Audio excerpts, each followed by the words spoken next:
नमस्कार दोस्तों। अंतर्राष्ट्रीय व्यापार के अंतर्गत आज हम दूसरी थ्योरी पढ़ने जाएंगे जिसका नाम है तुलनात्मक लागत लाभ का सिद्धांत, कंपैरेटिव कॉस्ट एडवांटेज थ्योरी। ये सिद्धांत डेविड रिकार्डो के द्वारा दिया गया है। इससे पहले हमने एडम स्मिथ का लागतों में निरपेक्ष अंतर का सिद्धांत पढ़ा था और लास्ट वीडियो मैंने बताया था कि किस तरह सिद्धांत फेल हो जाता है। ये सिद्धांत, इसमें हम एग्जाम्पल देखेंगे। तुलनात्मक लागत लाभ के सिद्धांत में एग्जाम्पल देख सकते हैं कि दो देश ए और बी हैं। माना ए देश यूएसए, बी देश यूके हैं। जो ए देश है यूएसए, वह एक श्रम दिन में गेहूं की 6 यूनिट का और कपास की 3 यूनिट का उत्पादन करता है। और यूके जो बी देश है वह गेहूं का एक श्रम दिन में 1 यूनिट का और कपास के 2 यूनिट का उत्पादन करता है। अब यहाँ पर हम देख सकते हैं कि निरपेक्ष अंतर जो सिद्धांत था, लागतों में निरपेक्ष अंतर सिद्धांत था एडम स्मिथ का, फेल हो गया है क्योंकि जो देश ए है वह गेहूं और कपास दोनों में ही उसको एडवांटेज है। वो दोनों ही की ज़्यादा यूनिट उत्पादन कर रहा है कंपैरेटिव टू बी। और जो यूके बी देश है वह दोनों ही की इकाइयों का कम उत्पादन कर रहा है।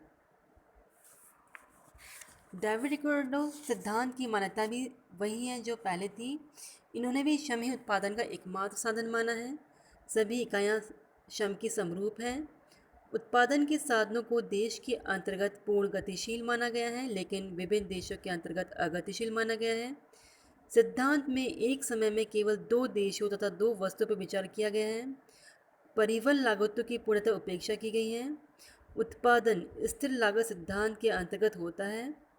अंतर्राष्ट्रीय व्यापार सभी प्रतिबंधों एवं अवरोध से मुक्त है और अर्थव्यवस्था में पूर्ण रोजगार पाया जाता है। इन्हीं सभी मान्यताओं के अनुसार डेविड रिकार्डो का यह विश्वास था कि अंतर्राष्ट्रीय व्यापार निरपेक्ष लागत लाभ से नहीं बल्कि तुलनात्मक लागत लाभ से निश्चित होता है। एक देश उस वस्तु के उत्पादन में विशिष्टीकरण करेगा जिसमें उसे अन्य देशों की अपेक्षा लागतों में अधिक तुलनात्मक लाभ हो, और वह विदेशों से उन वस्तुओं का आयात करेगा जिसमें उसे तुलनात्मक लागत हानि हो। अर्थात प्रत्येक देश उस वस्तु के उत्पादन में विशिष्टीकरण करता है जिसमें उसके उत्पादन की तुलनात्मक लागत सबसे कम हो। कोई भी देश उसी वस्तु का निर्यात करेगा जिसको बनाने में उसकी लागत सबसे कम आती हो, कंपैरेटिवली कम आती हो। जैसे ए देश है वह गेहूं और कपास 2 का उत्पादन कर रहा है, लेकिन जिसमें उसकी लागत कम आएगी वह उसी का उत्पादन करेगा, उसी में विशिष्टीकरण करेगा और उसी को आगे जाके निर्यात भी करेगा। जैसे हम यहाँ देख सकते हैं गेहूं की 6 यूनिट है और कपास की 3, तो ज़्यादा वो इसकी लागत कम गेहूं में आ रही है, इसलिए गेहूं का प्रोडक्शन वहाँ ज़्यादा है कंपेरेटिव टू कपास। हाँ, और हम देखते हैं कि जो बी देश है वह दोनों में ही यूएसए के अगर कंपेरेटिव में देखें तो वो दोनों में ही उसको डिसएडवांटेज है। वो दोनों की यूनिट कम उत्पादन कर, सबसे कम किसमें नुकसान है? कपास में। कंपेरेटिव टू गेहूँ जो बी देश है वह कपास के वो 2 यूनिट ज़्यादा उत्पादन करता है।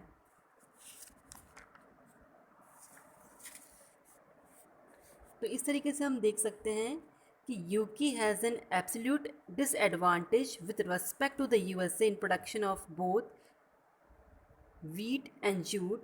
However, its disadvantage is less in jute than in wheat. तो कंपैरेटिव अगर हम देख लें तो इसमें क्या होगा कि जो कंपैरेटिव हम लागतों की तुलना करें तो यूएसए में देख गेहूँ कपास में देखिए तो गेहूँ में उसकी लागत कम है, इसलिए उसका प्रोडक्शन ज़्यादा है, तो वो गेहूँ का उत्पादन करेगा, उसी में विशिष्टीकरण करके एक्सपोर्ट करेगा। और जो यूके हैं कंपैरेटिव अगर देखें गेहूँ उसके कपास में तो उसको कम जो डिसएडवांटेज है वो जूट कपास के अंदर है, मतलब उसका प्रोडक्शन गेहूँ से ज़्यादा कपास में है, 2 यूनिट है, तो उसी में उसकी लागत कम आ रही है, तो वह कपास का ही प्रोडक्शन करेगा, उसमें स्पेशलाइज करेगा और आगे जाके उसी को एक्सपोर्ट करेगा।